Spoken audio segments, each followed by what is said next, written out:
নমস্কার, কেমন আছেন সকলে?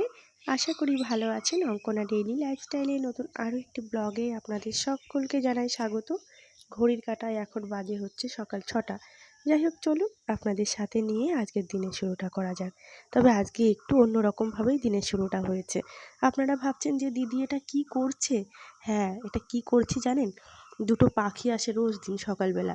তো আমি যখন ভাবলাম একটু চা করব, বিস্কুটের কৌটাটা ওই ঘর থেকে এই ঘরে নিয়ে আসছিলাম। ওমা টুক করে পাখিটা দেখে আমার পেছনে এসে উড়ে পড়লো। তাই ওকে একটা বিস্কুটের গুঁড়ো করে দিলাম।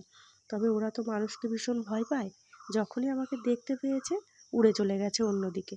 বিস্কুটের গুঁড়োটা ফেলে দিয়ে দেখি টুকুস করে এসে আমার সঙ্গীকে নিয়ে খেয়ে গেল। আমি এদিকে মার জন্য চা বসিয়েছি। শুধু মায়ের একার জন্য নয়, আমাদের সকলের জন্য একটু বসিয়েছি চা। আর আজকে মা যাবে আবার ডিউটিতে জানেন, সেই জন্যই একটু তাড়াহুড়া করে সমস্ত কিছু করছিলাম। তাছাড়া আদিত্যকে ভাবছি আজকে আর অন্য কিছু দেবো না। ছেলেটা এখানে এসে জানেন একদমই খাওয়া দাওয়া করছে না, কোনো কথাও শুনতে চায় না, খাওয়া দাওয়াও ছেড়ে দিয়েছে, পড়াশোনারও বাইরে চলে গিয়েছে। আমার জীবনটা যে এমনটা হয়ে যাবে আমি কল্পনাও কোনো দিন করিনি জানেন। মানুষের জীবনে দুঃখ আসে শুনেছি, হাজার হাজার মানুষের ডিভোর্স দেখেছি, যে আমি এত এত মানুষের ডিভোর্সের কাহিনি দেখেছি বা এত এত মানুষের জীবনের উথল পতন দেখেছি, কিন্তু কখনো ভাবিনি যে এই জিনিসগুলো আমার সঙ্গে ঘটতে পারে। তবে এটা কল্পনার বাইরে কোনো দিন ছিল না। কল্পনা যেহেতু করতাম না, সেই জন্য এই জিনিসগুলো কখনো মাথায় আসতো না। তবে এত বড় বীভৎস একটা ঘটনা যে নিজের সঙ্গেও ঘটে যাবে, সেটা কিন্তু কোনো দিন ভাবিনি জানেন। যাই হোক, কপালে যার যেটা থাকে, ঈশ্বর তো সব উপর থেকে বিচার করেই রাখেন। আর এটাও আমরা জানি যে জীবনে যেটাই হয় না কেন, ভালোর জন্য সেগুলো হয়। তবে আমি ঈশ্বরের কাছে একটাই প্রার্থনা করব, যে আমার সঙ্গে কোনটা ভালো হচ্ছে আর কোনটা মন্দ হচ্ছে আমি জানি না, তবে আমার ছেলেটার জীবনের মাঝখান থেকে কিন্তু নষ্ট হচ্ছে। চলুন টুক করে গিয়ে 2 কাপ চা বানিয়েছি, একটু দিয়ে আসি। এদিকে আদিত্যকেও ঘুম থেকে তুলে দিয়েছি। তারপরে আমি সোজা চলে এসেছি কিন্তু বিছানা কাঁথা গোছাতে। একটা গল্প আপনাদেরকে চলুন আজকে বলি। আমি কিছু মানুষের কথা উদাহরণ দিয়েই আমি বলছি।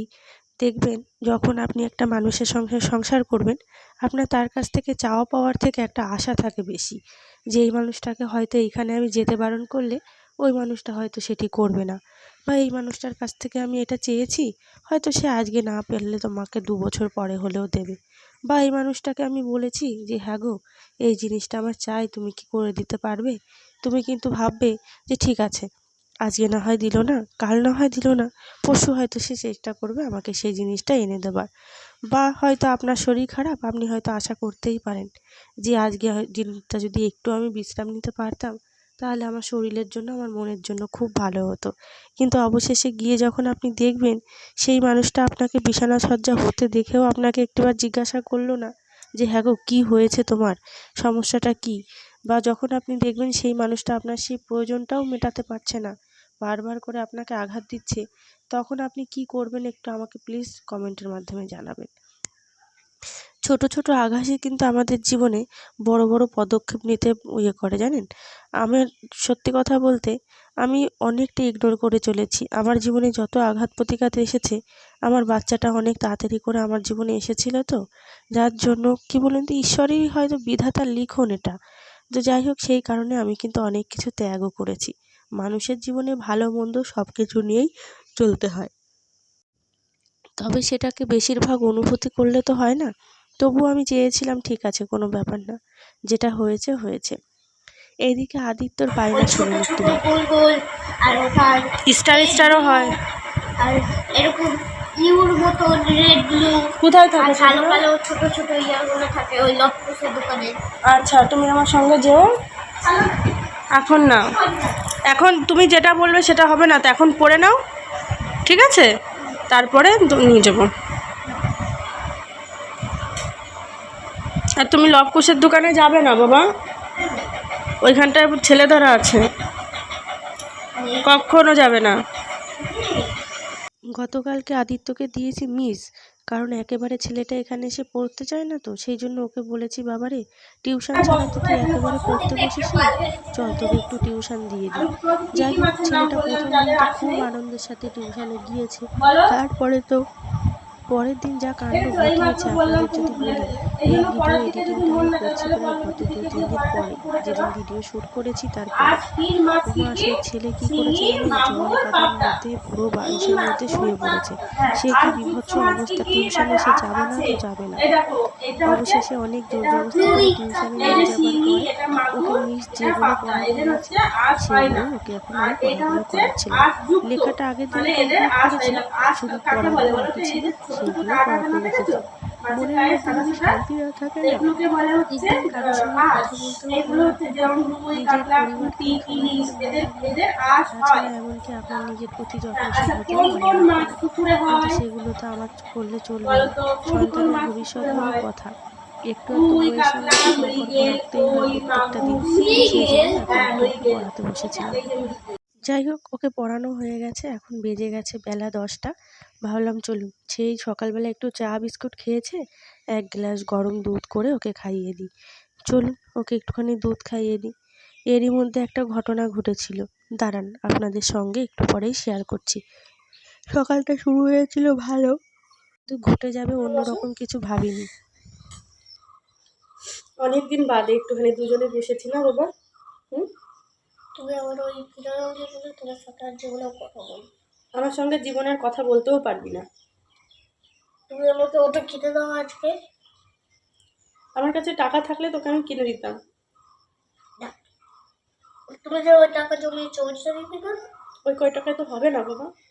আরে চলো না কিনে দেখি। ওই কয় টাকা যদি হতো তোকে আমি কিনে দিতাম। কত?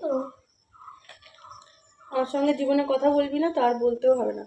তুমি আমাকে ওইটা দাও কিনা, তাহলে বলবো, নইলে বলবো না। অনেকদিন বাদে একটুখানি ওকে বললাম যে বাবা একটু আয় তো, দুজনে একটুখানি ছবিটা তুলি। মনে হচ্ছে কি যদি একটু হাউ হাউ করে কাঁদতে পারতাম তাহলে হয়তো খুব ভালো লাগতো। আজকে এই বাচ্চাটা কি দোষ করেছিল ভগবান? এ তো কোনো কিছু দোষ করেনি। এত নিষ্ঠুর কি করে হতে পারে মানুষ? এত নিষ্ঠুর কি করে হতে পারে? আমি এতটাই কি আজকে অযোগ্য, এতটাই কি যদি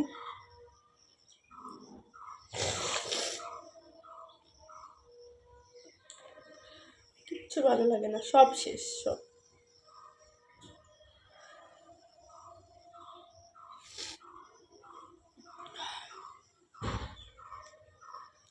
হেরে গেলাম জীবনে, হেরে গেলাম।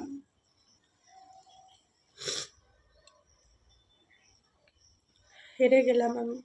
আর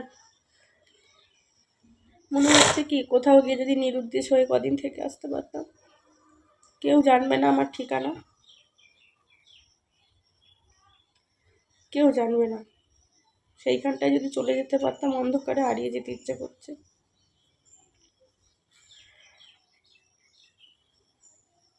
তাহলে মনে হয় ভালো হতো।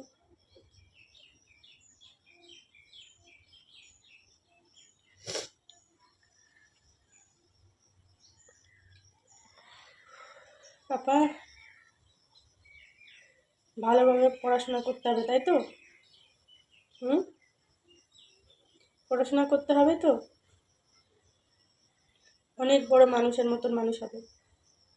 যারা দুঃখী, যাদের কেউ নেই, তাদের পাশে দাঁড়াতে হবে। জীবনে 5 টাকা ইনকাম করলে বাবা 3 টাকা মানুষের জন্য দিয়ে দিবি, 2 টাকা নিজের জন্য রাখবি, বুঝেছিস?